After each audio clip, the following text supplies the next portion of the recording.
Good morning. BA second year political science paper first और unit second चल रही है, जिसके अंतर्गत अपन किसको पढ़ रहे हैं? अरस्तु को पढ़ रहे हैं।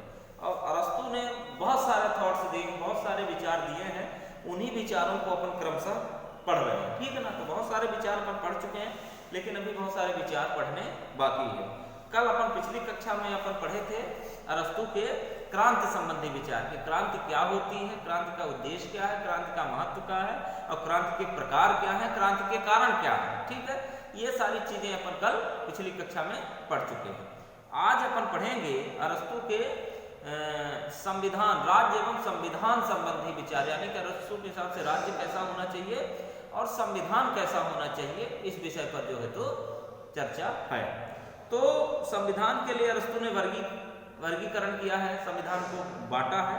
तो सबसे पहले अपन अरस्तु के हिसाब से संविधान क्या होता है, संविधान का क्या अर्थ है, वह समझ लेते हैं, फिर उसके बाद संविधान के वर्गीकरण पर जाएंगे। ठीक है, तो सबसे पहले संविधान का अर्थ।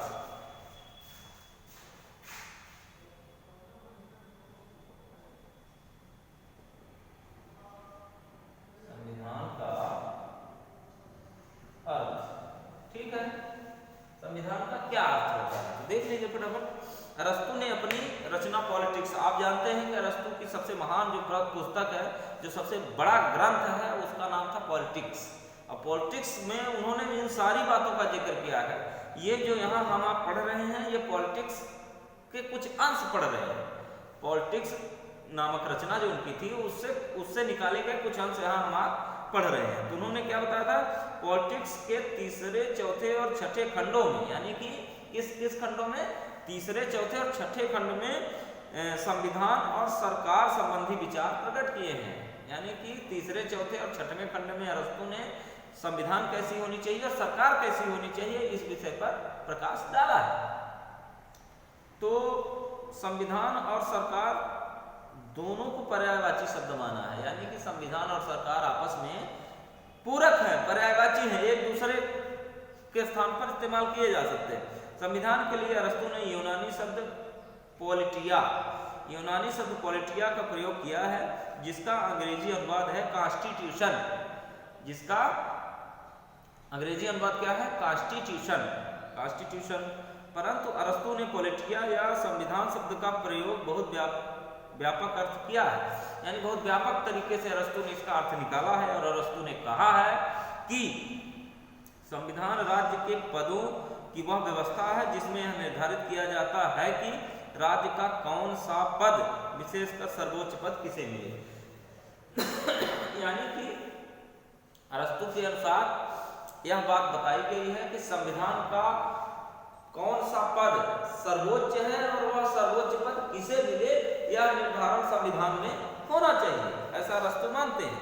ठीक है, अब अरस्तु का संविधान या राज्यों का वर्गीकरण, यानी कि अरस्तु ने संविधान और राज्य को कैसे वर्गीकरण किया।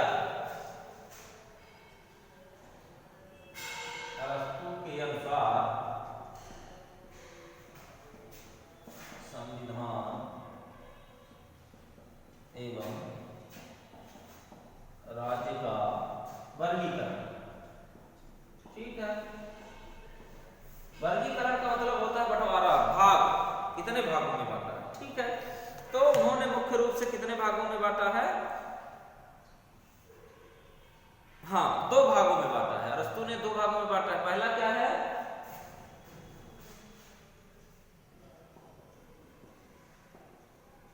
जनसंख्या के आधार पर, और दूसरा है उद्देश्य के आधार पर। ठीक है, जनसंख्या के आधार पर और दूसरा है उद्देश्य के आधार पर, यानी कि 2 भागों में वर्गीकृत किया है। पहले अपन देख लेते हैं जनसंख्या के आधार पर का अर्थ क्या है, और फिर अपन देखेंगे कि उद्देश्य के आधार पर का अर्थ क्या है। तो पहला देख लीजिए, किसी राज्य में संप्रभुता का निवास कहाँ है? एक व्यक्ति में, कुछ व्यक्तियों में अथवा बहुत से व्यक्तियों में, यानी कि जनसंख्या के आधार पर अगर संविधान बनाया गया तो संप्रभुता, जैसे अपन इससे पहले पढ़े थे क्या, संप्रभुता का सिद्धांत अपन पढ़ चुके हैं। और संप्रभुता का क्या अर्थ होता है? संप्रभुता का अर्थ होता है सर्वोच्च, सबसे बड़ी शक्ति, सर्वोच्च शक्ति, ठीक है, जो कि उसके बारे में भी बहुत सारे विद्वानों ने मतभेद प्रकट किए हैं। कोई कहता है कि जनता में संप्रभुता है, तो कोई कहता है कि सर्वोच्च पद पर संप्रभुता है, तो कोई कहता है कि संविधान में संप्रभुता है। इसमें भी बहुत सारे भ्रम हैं, ठीक है। तो अरस्तु के अनुसार जनसंख्या के आधार पर, जितनी ज्यादा जनसंख्या उस आधार पर संप्रभुता का निर्धारण होना चाहिए। दूसरा है उद्देश्य के आधार पर, यानी कि देश और राज्य का उद्देश्य क्या है।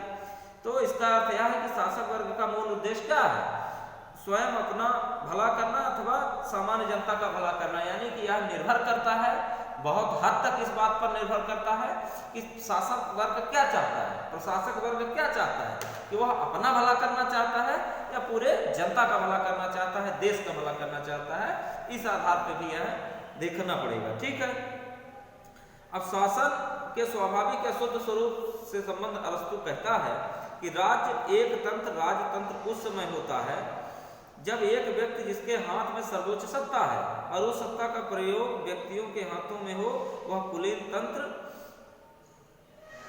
श्रेणी तंत्र और राज्य की सत्ता समस्त जनता के निहित हो और वहां उस सबके कल्याण के लिए दृष्टि से शासन स्वयं चला सके। संयत प्रजातंत्र या मध्यम वर्गीय तंत्र कहते हैं। यानी कि यहाँ पर एक बात स्पष्ट रूप से अरस्तु कहते हैं कि जिसके हाथ में सत्ता है वह व्यक्ति किसका भला करना चाहता है, ठीक है ना। जैसे मान लीजिए कि कोई प्रशासक वर्ग है, कोई राजतंत्र है, सपोज करिए, तो राजतंत्र में भी प्रजातंत्र पाया जाता है। अगर राजा निरंकुश ना हो, भ्रष्ट ना हो, तो राजतंत्र में भी प्रजातंत्र पाया जाता है। और आज का प्रजातंत्र कहीं ना कहीं राजतंत्र से होते हुए यहाँ तक हम आप पहुंचे, तो हम पूर्ण रूप से राजतंत्र को भ्रष्ट नहीं कह सकते।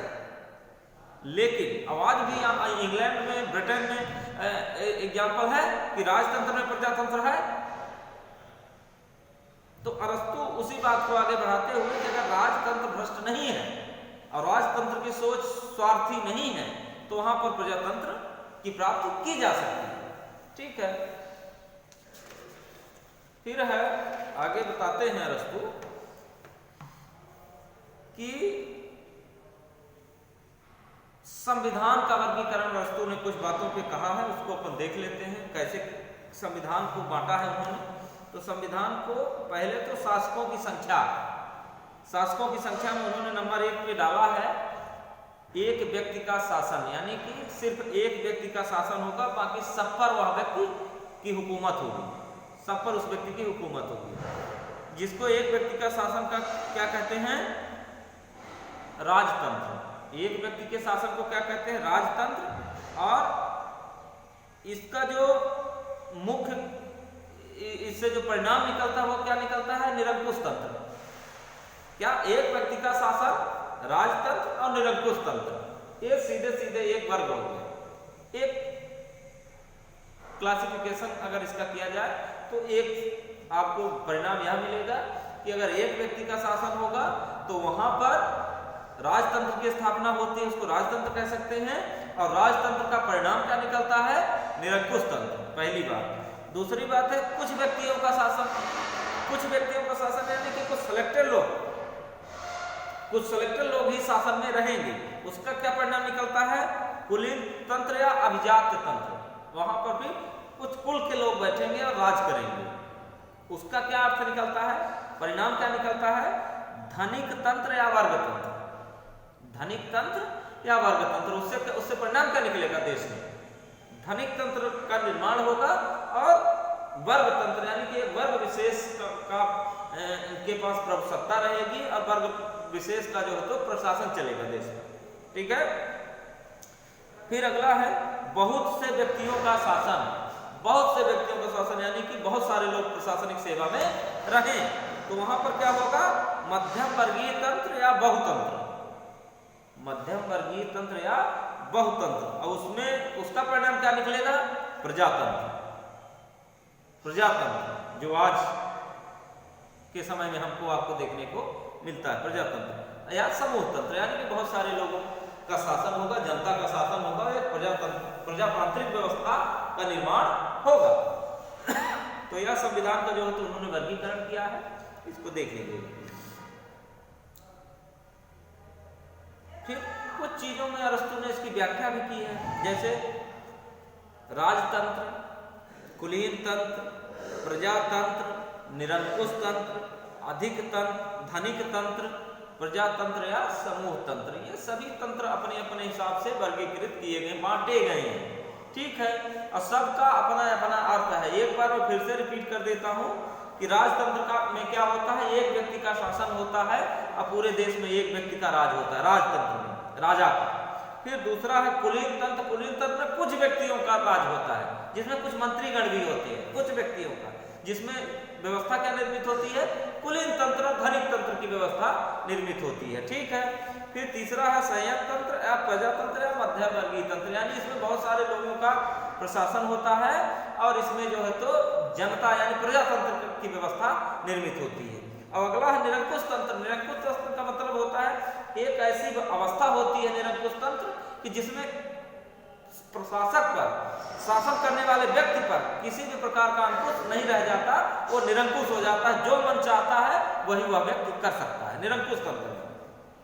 धनिक तंत्र, धनिक तंत्र का मतलब यह है कि सरकार या देश की बागडोर कुछ ऐसे चुने हुए लोगों के पास रहती है जो पूंजीपति हैं, धनिक हैं, धनिक वर्ग के पास ही सत्ता रहेगी और वो भी मनमाना काम करेंगे। और अगला है प्रजातंत्र या समूह तंत्र। प्रजातंत्र यानी कि जनता का राज, देश की प्रत्येक जनता उसमें भागीदारी होगी। जिस तरह से जनता का राज संविधान के अंतर्गत प्रजातंत्र उसे ही कहा जाएगा जिसमें जनता की डायरेक्ट भागीदारी होगी, सरकार के प्रति, राष्ट्र के प्रति, देश के प्रति, समाज के प्रति। ठीक है, उसको प्रजातंत्र या समूह तंत्र कहा जा सकता है। तो इसको आज आप लोग बारीकी से देख लीजिएगा। अरस्तु के संविधान संबंधी विचार, राज्य संबंधी विचार, कल अपन अरस्तु के कुछ अन्य विचारों पर भी बात करेंगे। Thank you.